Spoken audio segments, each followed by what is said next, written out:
ఒక ఒంట్లోనే కాపురమున్న శివుడు పార్వతీ శతమానం భవతి తనువులు రెండు తామొకటైన సీతారాములకి శతమానం భవతి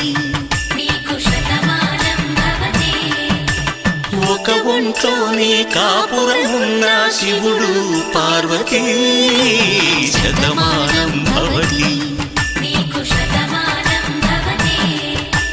తనువులు రెండు తామొకటైన సీతారాములకి శతమానం భవతి